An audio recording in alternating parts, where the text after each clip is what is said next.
السلام علیکم ورحمۃ اللہ وبرکاتہ۔ اعوذ باللہ من الشیطان الرجیم، بسم اللہ الرحمن الرحیم۔ انا انزلنا الیک الکتاب بالحق لتحکم بین الناس بما اراک اللہ ولا تکن للخائنین خصیما واستغفر اللہ ان اللہ کان غفورا رحیما ولا تجادل عن الذين يختانون أنفسهم إن الله لا يحب من كان خوانا أثيما يستخفون من الناس ولا يستخفون من الله وهو معهم إذ يبيتون ما لا يرضى من القول وكان الله بما يعملون محيطا ها أنتم هؤلاء جادلتم عنهم في الحياة الدنيا فمن يجادل الله عنهم يوم القيامة أم من يكون عليهم وكيلا۔ معزز سامعین کرام، سورۃ النساء سورہ نمبر 4 اور اسی سورت سے ابھی آپ کے سامنے آیت نمبر 105، 106، 107، 108، 109 یہ چند آیات آپ کے سامنے تلاوت کی گئی۔ سامعین کرام، اللہ تبارک و تعالیٰ نے فرمایا انا انزلنا الیک الکتاب بالحق، اے محمد صلی اللہ علیہ وسلم ہم نے آپ کی طرف سچی کتاب نازل کی ہے، لتحکم بین الناس بما اراک اللہ، تاکہ جو کچھ بصیرت اللہ تبارک و تعالیٰ نے آپ کو عطا کی ہے اس کے مطابق لوگوں کے درمیان فیصلہ فرما دے۔ ولا تکن للخائنین خصیما، اور آپ بددیانت لوگوں کی حمایت میں آپ کو جھگڑا نہیں کرنا چاہیے۔ معزز سامعین کرام، یہ جو آیت کریمہ ہے، یہ آیت کریمہ اور اس کے بعد جو چند آیات آپ کے سامنے تلاوت کی گئی، یہ آیت کریمہ اور اس کے بعد کے چند آیات کا ایک پس منظر ہے، اس کا ایک بیک گراؤنڈ ہے۔ مفسرین نے اپنی تفسیر کی کتابوں کے اندر لکھا ہے کہ قبیلہ انصار کا جو قبیلہ ہے، اس میں ایک قبیلہ ہے قبیلہ بنو ظفر، اس کا ایک آدمی تھا بشیر بن ابیرق۔ اس نے ایک آدمی کے گھر میں اتفاق سے چوری کیا رات کو، وہاں سے ایک آٹے کا تھیلا اور ایک زرہ چرا لیا اور اس کو لے کر کے وہ چل پڑا، اور عقل مندی چالاکی اس نے چالاکی یہ کیا کہ راتوں رات اس آٹے کے تھیلے کو اور اس زرہ کو جو جنگ میں پہننے والا ہوتا ہے، اس زرہ کو اس نے ایک یہودی کے ہاں گروی رکھ دیا، اس کو امانت کے طور پر رکھ دیا، گروی نہیں رکھا، امانت کے طور پر رکھ دیا۔ اب جب چوری ہوئی تو جس کے گھر میں چوری ہوئی اس نے دیکھا کہ ہمارا سامان چوری ہو گیا، تو ہلچل مچی، آٹے کا تھیلا بھی جو ہے چوری ہوا تھا اور زرہ بھی چوری ہوئی تھی۔ تو جب دیکھا کہ سامان ہمارا کون چورا کر کے لے گیا ہم لوگوں کا، تو دیکھا تو سامنے جو ہے وہ جو آٹے کا تھیلا تھا وہ تھوڑا پھٹا ہوا تھا، جیسا کہ مفسرین نے بیان کیا ہے، بعض مفسرین نے بیان کیا ہے کہ وہ آٹے کا تھیلا جو تھا تھوڑا پھٹا ہوا تھا۔ جو لے کر کے جا رہا تھا تو آٹا بھی تھوڑا تھوڑا گرتے ہوئے جا رہا ہے اور زمین پہ نشان بن رہا ہے۔ تو لوگوں نے سمجھا کہ بس یہی چوری کرنے والے نے ایسے ہی چوری کیا اور لے گیا۔ اس نشان کو تلاشنے میں آسانی ہو گئی، اسی کے پیچھے پیچھے اس کے گھر لوگ پہنچ گئے۔ اس کے گھر جب پہنچے تو کہا کہ بھائی آپ آٹا لے کر کے آئے ہیں کیا اور زرہ چرائے ہیں کیا آپ لوگ؟ تو کہا کہ نہیں، ہم لوگوں نے تو نہیں چرایا، چونکہ اس نے چالاکی یہ کی تھی کہ سامان کو گھر میں نہیں رکھا، سیدھے جا کر کے امانت ہے یہودی کیا رکھوا دیا، یہودی کیا امانت رکھوا دیا اس نے۔ تو کہا کہ نہیں، ہم لوگوں نے تو نہیں لیا ہے بھائی،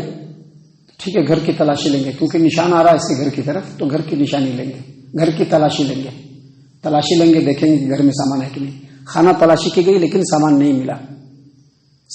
ملا، تو اب ان لوگوں نے کہا کہ ٹھیک ہے ابھی آٹے کا جو نشان ہے اور آگے جا رہا ہے، ذرا اس کا پیچھا کرتے ہیں۔ اب اس کا پیچھا کرتے کرتے اس یہودی کے گھر پہ بھی لوگ پہنچ گئے اور وہاں جا کر کے کہا کہ ایسے ایسے ہمارے آٹے کا تھیلا چوری ہو گیا ہے اور ایک زرہ بھی چوری ہو گیا ہے جس میں یہ نشانی ہے، یہ نشانی۔ یہودی نے دیکھا کہ نشانی تو بالکل کریکٹ ہے اور وہ سامان میرے پاس ہے۔ کہا کہ ہاں وہ سامان میرے پاس تو ہے، لیکن فلاں آدمی نے ہمارے پاس امانت کے طور پر رکھوایا ہے، یہ ہم آپ کو نہیں دے سکتے۔ اب معاملہ یہاں پر الجھ گیا، ایک چیز مقدمہ بن گیا۔ اب اس مقدمے کو ان لوگوں نے نبی اکرم صلی اللہ علیہ وسلم کی خدمت میں پہنچا دیا۔ جب نبی صلی اللہ علیہ وسلم کی خدمت میں بات پہنچ گئی تو جن لوگوں نے چوری کی تھی ان لوگوں نے آپس میں مشورہ کیا، وہ لوگ اور اس کے رشتہ دار اپنے لوگ تھے، پرائے لوگ تھے، آپس میں مشورہ کر کے کیا کیا جائے۔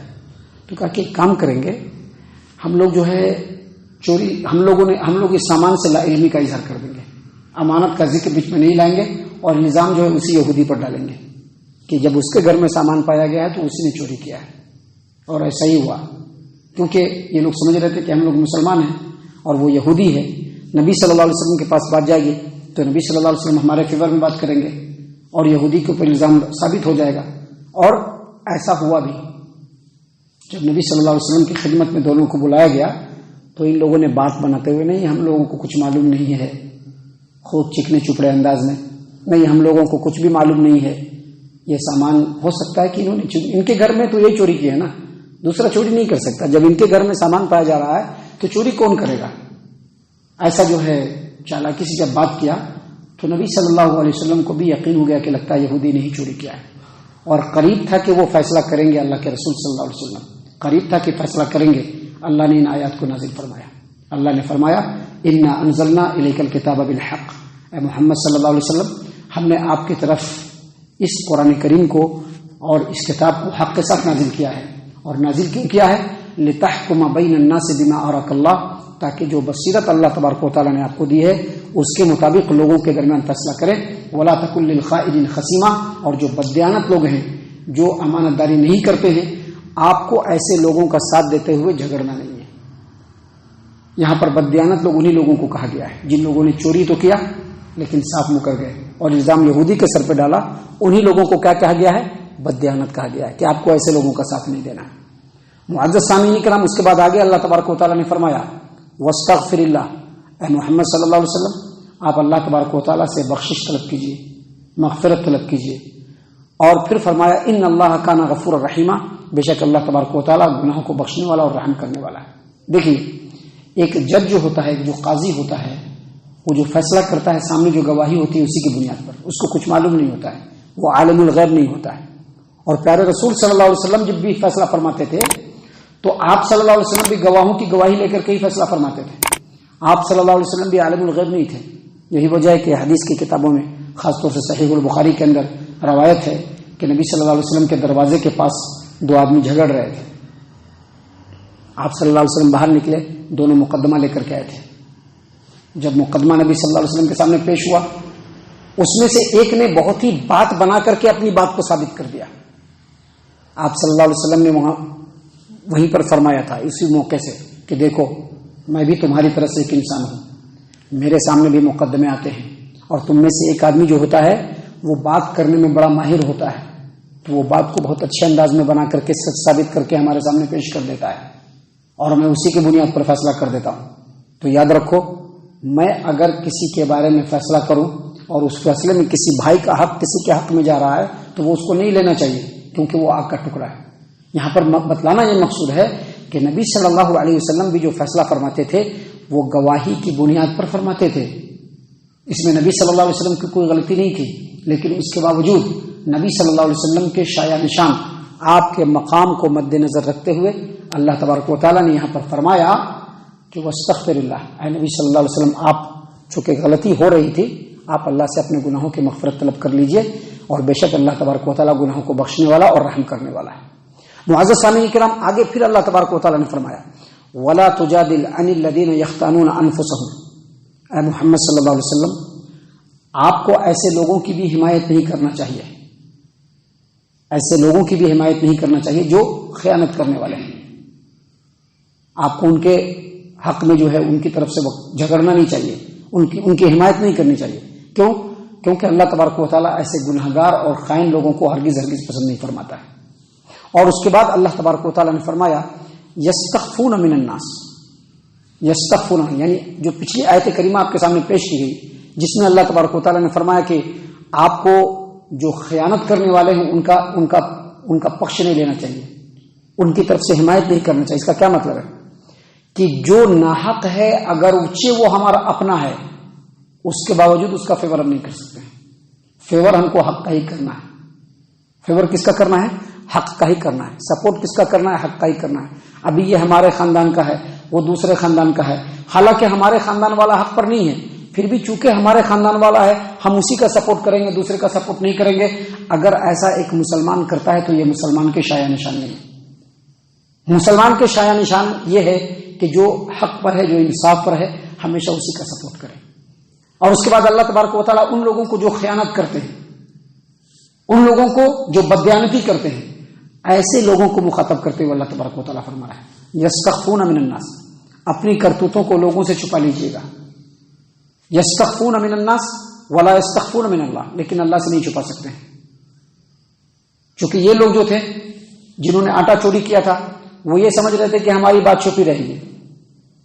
وہ یہ سمجھ رہے تھے کہ ہماری بات چھپی رہے گی، ہم جو ہے یہودی پر الزام لگا دیں گے، لا باس، کوئی پرابلم نہیں ہے، کیونکہ نبی صلی اللہ علیہ وسلم ہم لوگوں کا سپورٹ کریں گے، ہم لوگ بھی اس کو ثابت کرنے کی کوشش کریں گے۔ تو اللہ تبارک و تعالیٰ نے کہا کہ لوگوں سے تو چھپا سکتے ہو لیکن اللہ سے نہیں چھپا سکتے ہو۔ اور پھر فرمایا وَهُوَ مَعَهُمْ إِذْ يُبَيِّتُونَ مَا لَا يَرْضَى مِنَ الْقَوْلِ، اللہ تبارک و تعالیٰ تو ان لوگوں کے ساتھ ہے، وہ لوگ لوگوں سے تو اپنی بات چھپا سکتے ہیں لیکن اللہ سے نہیں چھپا سکتے ہیں۔ اور اللہ تبارک و تعالیٰ تو اس وقت بھی ان لوگوں کے ساتھ ہوتا ہے جب وہ لوگ رات میں بات چیت کرتے ہیں۔ وہ لوگ کیا کرنے لگے؟ رات میں مشورہ کرنے لگے کیا کرنا چاہیے، اب معاملہ پھنسا ہوا ہے نا، کیا کرنا چاہیے، تو وہ لوگ آپس میں مشورہ کرتے تھے، جھوٹی باتوں پر پختگی کرتے تھے۔ تو اللہ نے کہا کہ اللہ تو اس وقت بھی ان کے ساتھ ہوتا ہے جب وہ لوگ رات میں بالکل پوشیدگی کے ساتھ اللہ کی مرضی کے خلاف باتیں کرتے ہوئے جو مشورہ کرتے ہیں، اللہ تو اس وقت بھی ان کے ساتھ ہوتا ہے۔ وَكَانَ اللَّهُ بِمَا يَعْمَلُونَ مُحِيطًا، اور اللہ تبارک و تعالیٰ ان کے تمام اعمال کا احاطہ اپنے علم سے کیا ہوا ہے۔ سامعین کرام، آگے اللہ تبارک و تعالیٰ نے فرمایا ہا انتم ہؤلاء جادلتم عنہم فی الحیات الدنیا، آج دنیا کی زندگی میں لوگوں کا سپورٹ کر دے رہے ہو۔ ایک آدمی نے چوری کیا، ایک آدمی نے ڈاکہ ڈالا، ایک آدمی نے بددیانتی کیا، ایک آدمی نے ایک آدمی کی عزت اتارنے کی کوشش کی، ایک آدمی نے ایک آدمی کے اوپر بہتان لگایا، تو آج تم دنیا کی زندگی میں اس کا سپورٹ کر دو گے۔ ہا انتم ہؤلاء جادلتم عنہم فی الحیات الدنیا، آج تو دنیا کی زندگی میں سپورٹ کر دو گے۔ آگے اللہ نے فرمایا فمن یجادل اللہ عنہم یوم القیامۃ امن یکون علیہم وکیلا، اب ایک آدمی نے کسی کے اوپر بہتان لگایا ہے، ایک آدمی نے کسی کی خیانت کی ہے، ایک آدمی نے کسی کے ساتھ دھوکہ اور فراڈ کیا ہے، ایک آدمی نے کسی کو فریب دے کر کے اس کے مال کو ہڑپ لیا ہے۔ دنیا کی زندگی میں تو بچ جائے گا لیکن آخرت میں کہاں پر پیش ہوگا؟ وہ اللہ کے سامنے پیش ہوگا۔ اللہ نے کہا کہ جب وہ کل قیامت کے دن میرے پاس آئے گا، اللہ کے پاس آئے گا، فمن یجادل اللہ عنہ یوم القیامہ، تو اللہ کے سامنے کون اس کا وکیل بنے گا؟ دنیا میں تو سپورٹ کر لو گے لیکن اللہ کے سامنے سپورٹ نہیں کر سکتے ہو۔ فمن یجادل اللہ عنہ یوم القیامہ، کون ہے جو اللہ کے سامنے اس سے جھگڑے گا، اس کا فیور کرنے کی کوشش کرے گا؟ امن یکون علیہم وکیلا، اور کون ہے جو اس کی طرف سے وکالت کرے گا؟ کوئی نہیں کر سکتا ہے۔ لہذا دنیا کی زندگی میں یعنی ان تمام باتوں کے ذریعے سے اللہ یہ بتانا چاہتا ہے مسلمانوں کو کہ دنیا کی زندگی میں بھی حق کا ہی سپورٹ کرنا ہے، جو سچ ہے اس کا سپورٹ کرنا ہے، جو حق ہے اس کا ساتھ دینا ہے، ناحق کا ساتھ نہیں دینا ہے، کیونکہ اگر دنیا میں ناحق کا ساتھ دو گے تو آخرت میں اللہ کے سامنے تمہاری کچھ بھی چلنے والی نہیں۔ ان تمام باتوں سے ایک بات اور ثابت ہوتی ہے کہ اگر کسی کے گھر میں چوری کا سامان پایا گیا یا کسی کے پاس چوری کا سامان پایا گیا، یہ اس بات کی دلیل نہیں کہ اسی نے چوری کیا ہوگا، یہ اس بات کی دلیل نہیں ہے، کیونکہ دیکھیں چوری کا سامان کس کے گھر میں تھا؟ یہودی کے گھر میں تھا، الزام بھی کس کے اوپر آیا؟ یہودی کے اوپر بھی آیا، لیکن اللہ نے ثابت کر دیا ان آیات کو نازل کر کے کہ یہودی چور نہیں ہے۔ اس کا مطلب کیا ہے کہ اگر کسی کے پاس چوری کا سامان برآمد ہوتا ہے اس کے باوجود ہم اس کو چور نہیں کہہ سکتے ہیں جب تک کہ دلیلوں سے ثابت نہ ہو جائے یا سامنے والا ایکسپٹ نہ کر لے، تبھی ہم کر سکتے ہیں، اس کو چور بنا سکتے ہیں۔ اور اگر اسلامی مملکت ہوگا، اسلامی حکومت ہوگی تو ہی اس کے ہاتھ کو کاٹ سکتے ہیں، وگرنہ اس کے ہاتھ کو کاٹا نہیں جائے گا جب تک کہ چوری ثابت نہیں ہو جائے۔ اللہ تعالیٰ سے دعا ہے کہ اللہ تعالیٰ ہم تمام کو ان تمام باتوں کے اوپر خوب غور و فکر اور تدبر کرنے کے ساتھ ساتھ ان باتوں کے اوپر عمل کرنے کی بھی توفیق عنایت فرمائے، آمین۔ اللہ تعالیٰ ہم تمام کو صحیح معنوں میں پکا سچا مومن مسلمان بنائے، اللہ اور اس کے رسول صلی اللہ علیہ وسلم کی اطاعت و فرما برداری کرنے والا بنائے، صحابہ کرام رضی اللہ عنہم کے طریقے پر چلنے والا بنائے، جنت الفردوس میں جگہ عطا فرمائے۔ اے اللہ ہم تمام کو جہنم سے پناہ دے، اے رب العالمین ہم تمام کو جہنم سے پناہ دے، اے مالک الملک ہم تمام کو جہنم سے پناہ دے، آمین یا رب العالمین۔ وما علینا الا البلاغ المبین۔